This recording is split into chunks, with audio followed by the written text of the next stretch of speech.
বড় চাকাটা, সত্যিই তো। ও কাকিমা, দেখো না যে আমি কি এনেছি। কি? নদীর পাঙাশ এনেছি। একটা মাছ পড়েছিল 12 কেজি পাঙাশ, তারই একটা চাকা এনেছি 1.5 কেজি। দেখো চাকাটা কি বড়। কাকিমা, এই পাঙাশ মাছটা তেল ঝাল বানাবে? হ্যাঁ বানাবো, চলো মাছটাকে কেটে নাও। বাবা হেভি বড় তো মাছটা রে। বললামই তোমাকে পাঙাশ মাছটা প্রচুর বড়। হ্যাঁ তাহলে আজকে একটা নতুন কিছু বানাই। তেল ঝাল বানাও পাঙাশ মাছ। হ্যাঁ আচ্ছা তাহলে বানাই। মাছটা এবার কেটে নিচ্ছি।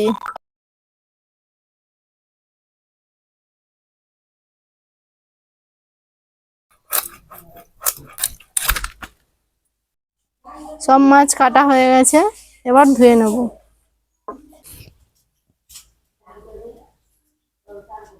কত চর্বি হয়েছে মাছটার মধ্যে।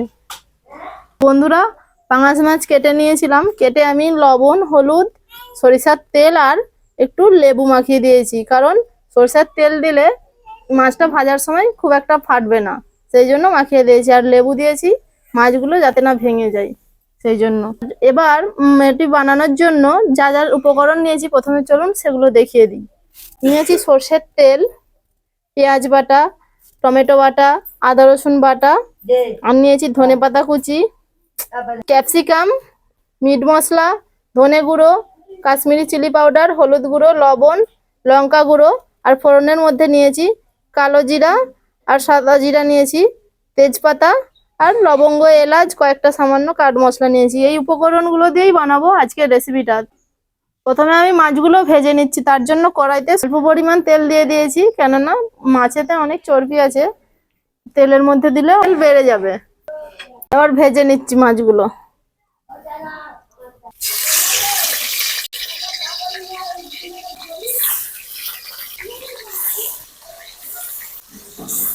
এবার ঢেকে দেবো, নাহলে প্রচুর তেল ছিটকবে।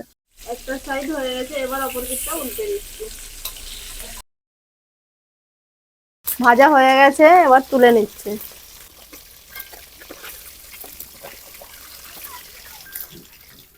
সব মাছ ভাজা হয়ে গেছে, এবার এই পাঙাশ মাছের তেল ঝাল বানাবো।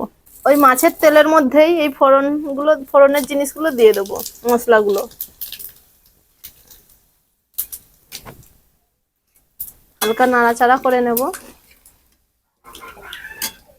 তারপর দিয়ে দেব পেঁয়াজ বাটা।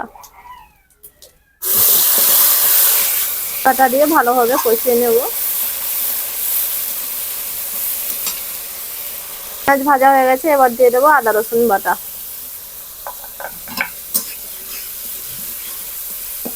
এরপর দিয়ে দেবো এই ক্যাপসিকাম কোচানোগুলো।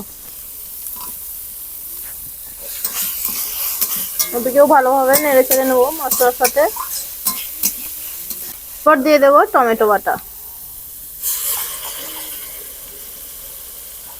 পেঁয়াজ আদা রসুন ভাজা হয়ে গেছে, এবার এই মশলাগুলো দিয়ে দেবো। সব গুঁড়ো মশলাগুলো দিয়ে দিচ্ছি। সব গুঁড়ো মশলাগুলো দিয়ে দিয়েছি, এবার সামান্য পরিমাণ জল দিয়ে মশলাটাকে ভালোভাবে কষিয়ে নেব।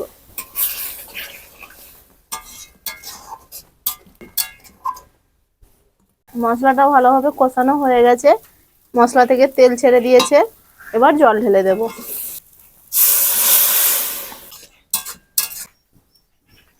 এবার ভাজা মাছগুলো দিয়ে দেব।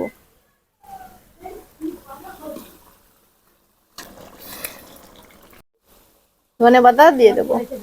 তৈরি হয়ে গেছে পাঙাশ মাছের তেল ঝাল, এবার নামিয়ে নেব। এবার নামিয়ে নিচ্ছি।